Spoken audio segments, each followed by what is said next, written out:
अस्सलाम वालेकुम मेरे यूट्यूब के साथियों, कैसे हैं आप सब लोग। आपको वेलकम है मेरे चैनल स्कैरी स्टोरीज में। तो फिर चलते हैं हम आज की कहानी की तरफ।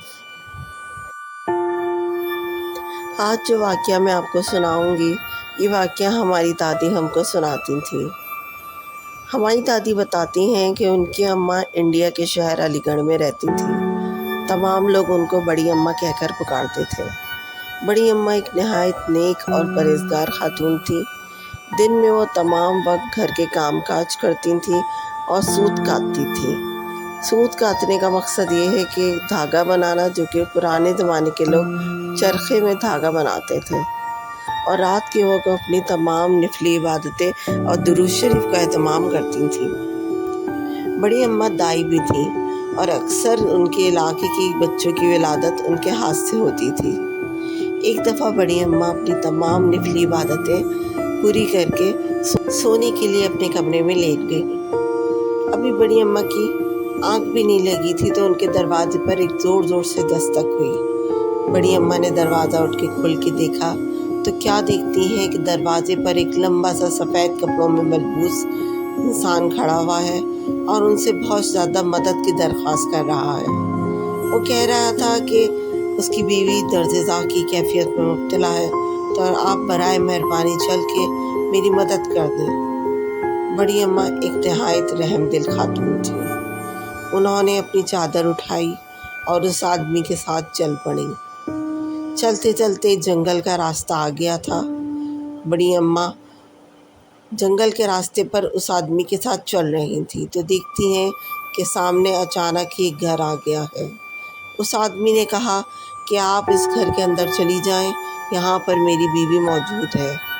बड़ी अम्मा घर के अंदर चली गईं तो क्या देखती हैं कि एक औरत दर्द-ए-ज़ा की कैफियत में मुब्तला है और बहुत ज़्यादा शदीद तकलीफ़ में है। बड़ी अम्मा ने अपना सामान निकाला और उस औरत का इलाज किया और उसकी बच्चों की विलादत में उसकी मदद करी। एक के बाद एक बच्चे की विलादत हो रही थी और तकरीबन 7 बच्चों की विलादत हुई। बड़ी अम्मा ने एक मंजर देखकर बिल्कुल हैरान और खौफज़दा हो गई। वो देखती हैं कि वो आदमी हर एक बच्चे को उठाता, उसको सबसे पहले राख में भिगोता और फिर आँख में डालता जा रहा था। बड़ी अम्मा ये मंजर देखकर खौफज़दा हो गई। वो समझ गई कि वहाँ पर कोई इंसान नहीं, जिन्नात है।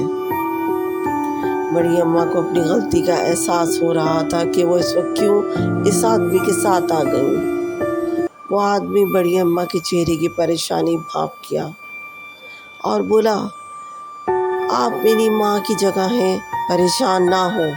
आपने तो मेरे ऊपर एहसान किया है।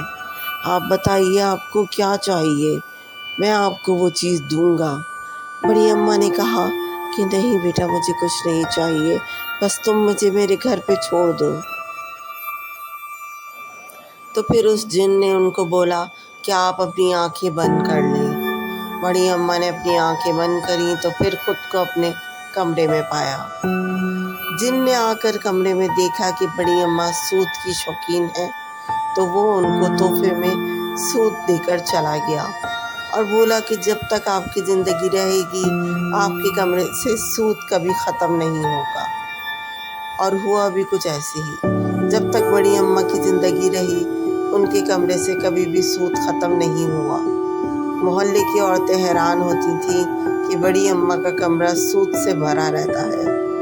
आखिरकार बड़ी अम्मा ने अपनी ये कहानी उन औरतों को सुना दी थी। सभी औरतें हैरान हुई थी उनकी ये कहानी सुन के कि आखिर वो शख्स कौन था, वो जिन्नात था या कुछ और। ये राज आज तक राज ही रहा।